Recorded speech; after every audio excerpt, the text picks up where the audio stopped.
Je suis là pour vous parler de data pucking et de data storytelling. Je vais vous expliquer un peu, enfin je pense que data storytelling c'est peut-être un terme que vous avez déjà entendu. Data pucking peut-être moins. Je vais vous expliquer ce que j'entends par data pucking. Mais avant ça, je vais quand même me présenter. Je m'appelle Gilles Fiollet. Je viens de Lille. Je co-dirige l'entreprise Cenesis.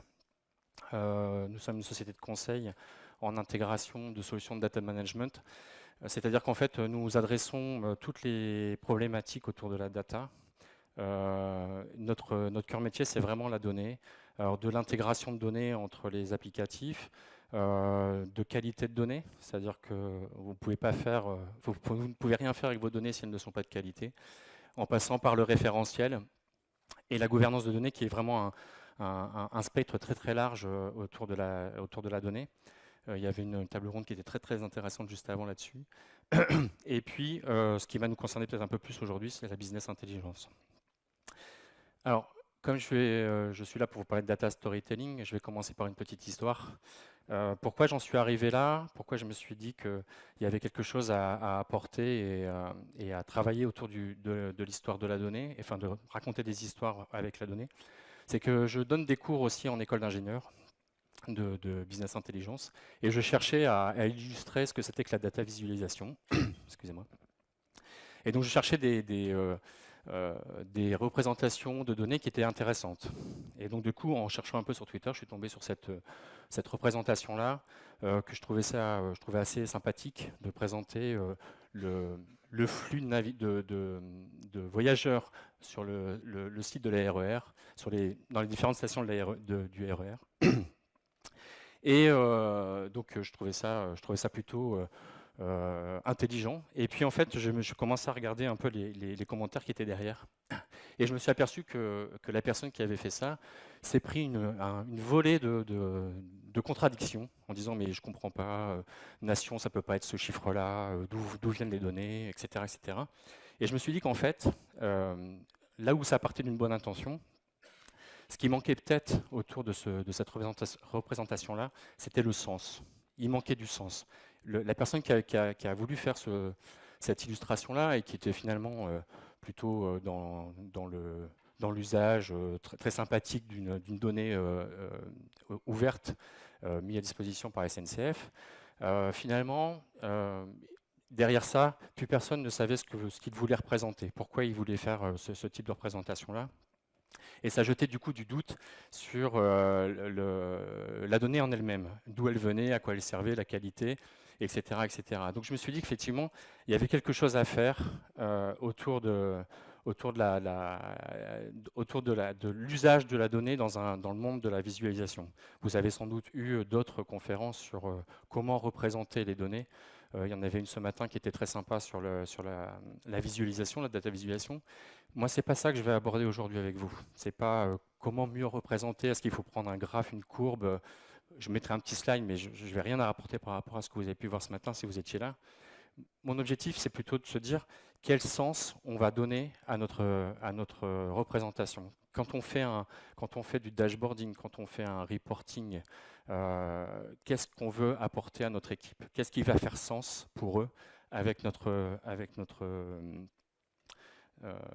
représentation visuelle, qu'elle soit en courbe, en nuage ou autre type de représentation.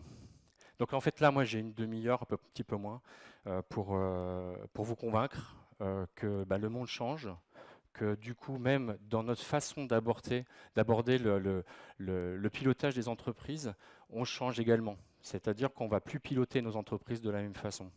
Si vous êtes directeur financier, contrôleur de gestion, directeur commercial, vous devez repenser votre reporting mensuel, annuel. Il faut passer d'un mode qui était le mode finalement, je vous envoie tous les mois un reporting qui fait 40 pages avec des tableaux, où en fait finalement, quand on reçoit ça, on s'interroge sur ce que l'entreprise, ce que la personne qui nous envoie cette information-là attend de nous. La dernière fois, j'étais chez un de nos clients et qui m'expliquait, son rôle c'était de consolider les chiffres des différentes BU du groupe, hein, Et il me disait, je suis un peu frustré parce qu'en fait, je renvoie des tableaux. Donc, il fait ça, un rapport mensuel qui m'a montré, qui fait 20 pages. Et il envoie ça donc à ses différents directeurs de BU, COMEX, etc. Et il était frustré parce qu'il n'avait jamais aucun retour, vraiment. Jamais si c'était bon, pas bon, s'il y avait une erreur ou pas dans les chiffres. Et en fait, quand on a commencé à regarder un peu comment il procédait, ce qu'il mettait dans ses différents reporting, en fait, moi, je me suis très vite aperçu qu'il n'y avait aucun sens à son reporting. Je lui disais, c'est quoi l'objectif de l'entreprise? Qu'est-ce que vous attendez de votre entreprise? Et finalement, quand il m'a expliqué quel était l'objectif qui avait été fixé par le COMEX pour l'entreprise, son reporting ne montrait pas du tout ça. Donc on n'avait pas du tout de vision de est-ce qu'on atteint ou pas les chiffres attendus par le COMEX. Donc aujourd'hui on l'accompagne pour repenser ce report annuel et mensuel pour que justement il se pose d'autres questions. Et le fondement de tout ça, finalement, c'est de se dire qu'est-ce qu'on attend de quand on fait un reporting, qu'on envoie un reporting, ou qu'on présente un reporting à nos équipes, qu'est-ce qu'on attend d'eux réellement? Pourquoi on fait ça? Qu'est-ce qui est vraiment important? Ce qui est important, en fait, c'est de mettre en mouvement notre équipe. L'idée, c'est vraiment de se dire, moi, ce que j'attends quand je présente mes chiffres du mois, je présente les différents taux de pénétration de nos produits, etc. Moi, ce que j'attends d'eux, c'est qu'il y ait derrière un mouvement, une prise de conscience. Je sais ce que j'ai à faire. Je sais que ça a bien marché, et donc du coup, peut-être qu'il faut que je continue. Ça marche moins bien, peut-être qu'il faut que je revoie mes process. Et donc du coup, cette idée du pilotage de l'entreprise, c'est vraiment ça qu'on attend de notre pilotage. Et un reporting, en tout cas le fait qu'on fasse de la data visualisation et du BI et tout ce que vous voulez, enfin peu importe comment on l'appelle dans l'entreprise, à chaque fois on a à peu près les mêmes ingrédients. On va avoir des acteurs, donc on a un demandeur, quelqu'un qui va demander à avoir de nouveaux chiffres pour atteindre une cible, c'est-à-dire moi je veux que mes directeurs commerciaux, mes directeurs de région aient chaque mois les chiffres des ventes de leur magasin pour mettre en place les équipes qui vont bien ou rechanger éventuellement la façon d'aborder nos clients. Et puis on a des producteurs, ceux qui vont faire les reportings. Pour ça, on a besoin de données. Alors évidemment, c'est l'objet de ce salon. Donc évidemment, c'est le cœur de tout, les données. Et puis des représentations qui soient simples ou pas simples. Tout ça, ces ingrédients-là, l'objectif, c'est bien d'arriver à un seul et même objectif qui est la performance. On veut que notre équipe soit plus performante, qu'on soit dans le retail, qu'on soit dans les collectivités. Ce qu'on veut, c'est qu'on atteigne une meilleure efficience de notre équipe par rapport à une situation qu'on aura calculée, donc là où on en est, mais aussi potentiellement qu'est-ce qu'on pourrait faire de mieux avec les nouvelles, pardon, avec les nouvelles possibilités que nous offre le machine learning, etc., donc de pouvoir faire du prédictif. Donc toutes ces informations-là, l'objectif étant toujours le même, gagner en performance.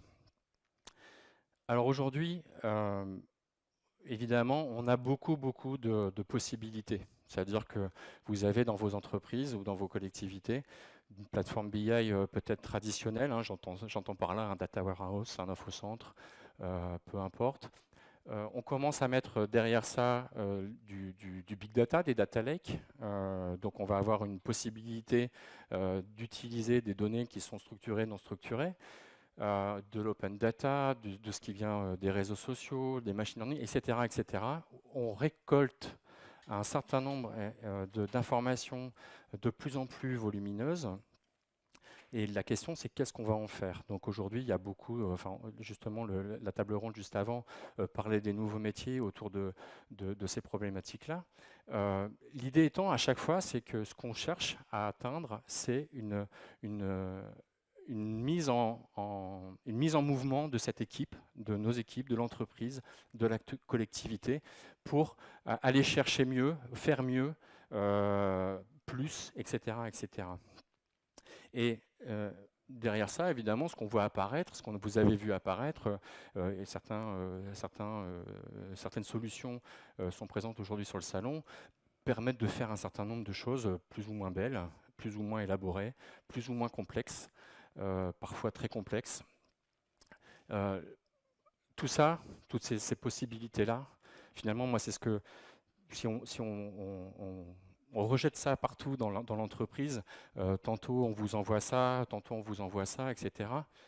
Pour moi, tout ça, c'est du data, c'est ce que j'appelle data pucking. C'est-à-dire que les moyens qu'on va pouvoir mettre n'amènent pas le sens. Même si vous avez des outils qui sont très élaborés, qui permettent de faire un certain nombre de choses, ou simplement le bon vieil Excel où on va mettre beaucoup d'informations. C'est ce que moi j'appelle data pucking. Le to puck, ça veut dire vomir en anglais. Là, dans beaucoup d'entreprises, encore aujourd'hui, on est dans cet envoi massif d'informations via des PDF. Tous les mois, vous recevez vos reportings du mois. Alors, je ne dis pas qu'ils ne sont pas utiles, hein, évidemment. Certainement que ces informations-là, si elles ont été créées à un moment, il y a une utilité. Mais ce n'est pas ces informations-là qui vont donner le sens à votre équipe. Ce n'est pas ça qui va faire que ça va bouger. Pour ça, on est obligé maintenant, de plus en plus, de changer de paradigme. C'est-à-dire qu'il faut penser autrement. Alors, le penser autrement, ça veut dire quoi? Déjà, c'est de penser à comment on va faire notre reporting. C'est quel sens on veut donner, comment on va engager notre auditoire. Alors, il y a déjà quelques premières choses qu'il faut bien intégrer. C'est qu'un reporting, ça doit répondre à un seul objectif. Si vous mettez sur un reporting trop d'informations, c'est-à-dire quels sont tous les objectifs qu'on cherchait à atteindre et on met tout ça dans un seul reporting, finalement, quand on va l'ouvrir, quand on va l'utiliser, quand on va le manipuler, on ne saura plus trop exactement ce qu'on veut faire. Je vous parlais de la personne qui était en charge de la consolidation des données groupes de la société. En fait, un des objectifs de l'entreprise, c'est une boîte qui fait du retail spécialisé, et ils vendent sur Internet et ils vendent dans les magasins. Et le côté Internet, c'est vraiment ce qu'ils ont envie de pousser fortement aujourd'hui. Mais dans son reporting, il mettait déjà toujours en avant les chiffres des ventes du magasin. Et les chiffres des ventes du web arrivaient enfin dans la 10e page ou la 15e page. Mais néanmoins, dans les ventes de magasins, ils mettaient quand même de l'information sur les ventes du web par rapport à tel et tel produit. Et je disais, mais c'est compliqué parce que finalement, vous voulez vendre sur le web et vous présentez des chiffres du magasin, mais on a quand même des informations sur le web. Comment on peut finalement se positionner par rapport à notre objectif si le reporting, dès qu'on l'ouvre, on se pose la question de finalement, qu'est-ce qu'on va en faire et qu'est-ce que ça veut dire le chiffre que vous nous mettez. Donc, il faut vraiment avoir en tête qu'un reporting, c'est un objectif. Et donc, ça veut dire que parfois, il faut faire beaucoup de reporting si vous avez beaucoup d'objectifs. Ce qu'il faut comprendre également, enfin, c'est un peu... Monsieur Poquin disait la tarte à la crème tout à l'heure d'un table ronde, c'est un peu ça aussi, c'est que chaque auditeur ou lecteur est unique. Ben oui, évidemment, si chacun récupère un reporting qui fait beaucoup de pages, il va l'interpréter comme il l'entend. Et potentiellement, c'est pas ce que vous attendez de lui, c'est le chiffre, la mise en mouvement que vous attendez par rapport au reporting que vous avez envoyé, c'est pas forcément ce qu'il va lui intégrer s'il a beaucoup trop d'informations dans son reporting. Alors, les contrôleurs de gestion et les financiers fermaient les oreilles, mais l'à peu près est plus acceptable qu'une mauvaise information. C'est-à-dire que trop souvent, dans les reportings, on met beaucoup de... Enfin, vous avez le chiffre jusqu'à après la virgule, hein, c'est important d'avoir les centimes. On voit souvent ça dans les reportings financiers.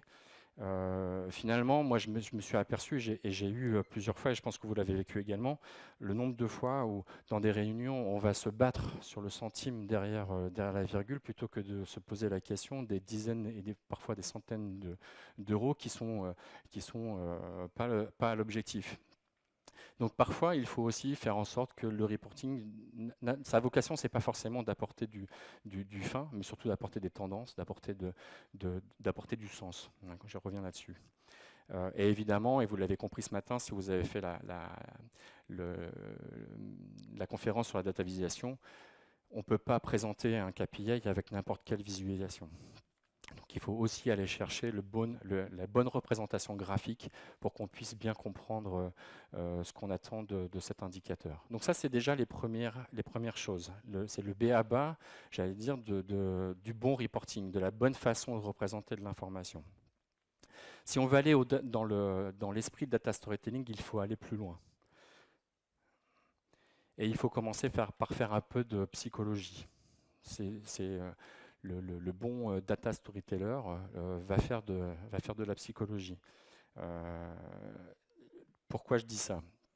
Parce que quand on est dans le monde professionnel ou dans le monde personnel, à chaque fois on réagit de la même façon. Et vous savez que l'homme a plusieurs centres. On a les tripes qui sont le centre de l'action, ce qui va nous faire bouger. On a la tête qui va plutôt être le centre de la curiosité, ce qui va nous faire réfléchir, nous interroger. Et puis on a le cœur qui est vraiment on appelle ça le centre de la contemplation, ou du sentiment, du ressenti. Et donc quand on reçoit vous allez peut-être être surpris, mais quand on reçoit un reporting et qu'on l'ouvre, on fait marcher ces trois centres-là, parce que soit on est content de nos chiffres, parce que c'est ce voilà, le chiffre est proche de l'objectif, voire on l'a dépassé, la contemplation, ça y est, ça bouge. Si jamais on n'est pas tout à fait aux objectifs, on commence à se dire il va falloir que je bouge. Donc la façon de faire un reporting est basée sur ces trois centres-là. Et je vais prendre un exemple que j'ai trouvé sur Bloomberg, sur le site de Bloomberg. L'exemple, c'est pourquoi, expliquer en fait la température. Depuis 1880, pourquoi la température augmente sur la Terre. Et donc du coup, quand vous utilisez cette représentation visuelle, si vous avez les yeux assez bons, vous pouvez récupérer l'adresse et aller le voir. C'est ce que moi je vous montre là, c'est tout plat, mais sur le site c'est animé. En fait, on commence par ce graphique-là. Donc là, on commence par les tripes. C'est par là qu'il faut attraper vos équipes. Quand vous faites du reporting, commencez toujours par attraper vos équipes par les tripes. Il faut les faire bouger tout de suite. Alors là, c'est ce que fait Bloomberg en fait. Il nous dit, vous voyez, c'est la cata. Et encore aujourd'hui, dans les Antilles, ils en subissent les effets. C'est la cata, la température augmente. Et ça, c'est inexorable depuis cette époque-là. Alors, j'ai pas le focus, mais voilà, on sent bien que c'est une tendance et qu'on n'arrêtera plus. Donc là, on commence par les tripes. Et c'est une représentation simple, on n'a pas eu besoin de mettre un graphique compliqué, une simple courbe suffit pour nous dire il y a peut-être un petit truc qui ne va pas bien. Donc là, on commence par là. Donc, si vous êtes en train de faire un reporting est-ce qu'on atteint nos objectifs de vente, il faut commencer par se dire, oui, je les atteins ou je les atteins pas. Enfin, c'est vraiment le chiffre brut. Finalement, ça peut même suffire presque. Et ensuite, on va essayer d'engager le cœur. C'est-à-dire qu'on va essayer de susciter de l'émotion. Donc on va se dire, là ici, ils font le travail par un certain nombre de questions. Est-ce que c'est l'orbite de la Terre qui a bougé ? Est-ce que c'est la température du soleil? Est-ce que c'est la couche d'ozone, etc., etc. Ils vont à chaque fois, quand vous allez glisser d'un graphe à un autre, on va se poser des questions. Donc on va engager cette émotion, se dire finalement est-ce que tout ce qui nous entoure contribue ou pas à cette catastrophe qui nous attend. Et puis la dernière chose qu'on va faire, c'est, on est toujours dans l'engager le cœur, on va connecter la tête. C'est-à-dire qu'on va commencer à donner des réponses. Un bon producteur de reporting a déjà la réponse. Il sait pourquoi le chiffre n'est pas bon, pourquoi le chiffre est bon. C'est important, c'est ce que je disais aussi à un contrôleur de gestion qui préparait son reporting. Je disais, il ne faut pas donner tous les chiffres et puis laisser libre cours aux différentes équipes de se poser les questions. Il faut les orienter, il faut déjà donner un certain nombre de réponses pour qu'ils puissent ensuite aller chercher les bons, enfin déclencher les bonnes actions derrière. Si déjà il doit passer du temps à se poser la question de pourquoi on en est là, c'est quelque part, il n'arrivera pas à déclencher les actions qui vont faire que ça ira mieux. Donc il faut déjà, et je pense que c'est un des rôles des contrôleurs de gestion notamment, de pouvoir aller jusqu'à donner des réponses au travers de ces reporting. Donc on va connecter la tête. On les a pris aux tripes, c'est-à-dire que là, ils se sont dit il y a un truc qui ne va pas ou un truc qui va bien. On a suscité un peu d'émotion et après, on va donner quelques réponses. Donc j'ai trouvé vraiment fabuleux cette représentation de Bloomberg. On est vraiment dans cet esprit-là de data storytelling et n'hésitez pas à aller voir et à le déplier jusqu'au bout. Et donc du coup, qu'est-ce que le data storytelling finalement quand on veut faire un reporting et qu'on veut le faire dans cet esprit data storytelling, finalement, qu'est-ce qu'on a on a un pitch au départ. Hein, qu'est-ce qu'on veut enfin, je vais le dérouler juste après, mais qu'est-ce qu'on veut apporter à notre équipe. Sur ce pitch, on va construire un schéma narratif et puis un storyboard. Je vais vous expliquer ça tout de suite. Le pitch, c'est quel message je cherche à passer. D'accord, c'est vraiment qu'est-ce que raconte mon histoire, où je veux amener mon équipe. Du coup, finalement, c'est quel est l'ingrédient essentiel pour attraper les tripes. Ensuite, on va mettre en place le schéma narratif. C'est quels sont les ingrédients de mon message. Qu'est-ce que je vais avoir besoin pour pouvoir dérouler mon histoire et pouvoir ensuite les attraper et les engager. Alors, il existe plusieurs possibilités. C'est très sympa finalement de se baser sur un schéma actentiel. Le schéma actentiel, c'est comme ça qu'on raconte une histoire. Hein. Tous les bouquins que vous pouvez lire, et c'est surtout vrai pour les bouquins pour les enfants, mais tout est basé là-dessus. Hein. L'histoire du loup, du petit chaperon rouge, à chaque fois, utilise ce même schéma actentiel pour fonctionner. On a besoin d'avoir quelqu'un qui va donner une quête à un héros pour aller aider la princesse, par exemple, et puis il va se faire aider de son épée magique et attaqué par des dragons. Bon, enfin, c'est vraiment toujours le même esprit. Et quand vous pensez aux ingrédients qui vont faire engager les équipes, c'est ça. Qu'est-ce qui va les aider? Qu'est-ce qui va finalement peut-être contribuer à être un frein? C'est quoi ma quête, hein, c'est bien mon pitch, hein, c'est ça. Et voilà, donc c'est bien cette idée de schéma narratif. Et ensuite, le storyboard, finalement, c'est simplement les enchaînements, quels sont les graphes que je vais prendre et comment je vais les enchaîner dans ma représentation. Qu'est-ce que ça veut dire?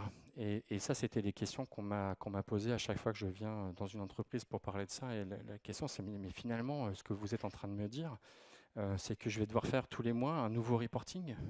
C'est-à-dire que les outils que j'ai achetés, ceux qui sont là par exemple, et que je vais automatiser, ça sert à rien, c'est ça que vous êtes en train de me dire. Parce que finalement, j'ai fait un graphe et puis je le mets juste à disposition et puis les gens se débrouillent. Oui.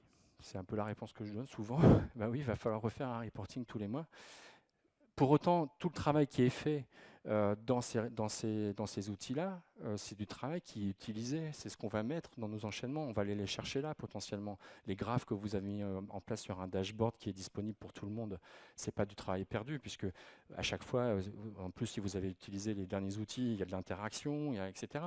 Donc, ce n'est pas du travail perdu. Mais c'est vrai que si vous voulez engager une équipe, si le matin, le lundi matin, vous voulez réunir votre équipe et les mobiliser sur un sujet, on n'a pas le choix de refaire cet exercice-là. Qu'est-ce qu'on cherche à leur dire? Ça peut être simplement 3-4 slides. Ce n'est pas forcément beaucoup plus. Mais il faut à un moment aller jusque cette réflexion-là de comment j'engage mon équipe. Donc ça, je ne vais pas passer trop de temps là-dessus, puisque évidemment, vous l'avez peut-être vu ce matin, mais sachez qu'effectivement, il faut toujours sur c'est quand même la data visualisation, ça reste quand même un axe fort du reporting, et dans le data storytelling, ça reste un axe fort. Donc il faut aussi se poser la question de la bonne représentation en fonction de ce qu'on veut faire.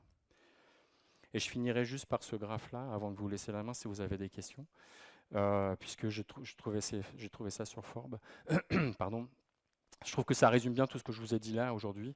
On a besoin de données pour éclairer avec un reporting l'indicateur, le KPI. On a besoin d'une histoire pour raconter, pour expliquer. Et on a besoin et d'une histoire et de visuel pour pouvoir engager. C'est vraiment cet esprit-là que si vous faites le choix de partir sur du data storytelling demain dans vos prochaines productions, c'est bien cet esprit-là qu'il faut avoir en tête. Voilà. Si vous avez des questions, je suis à votre écoute. Merci.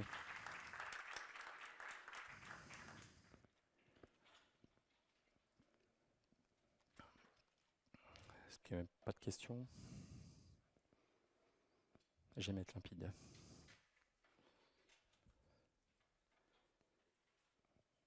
Merci d'être venu et puis racontez de belles histoires à partir de demain à vos équipes.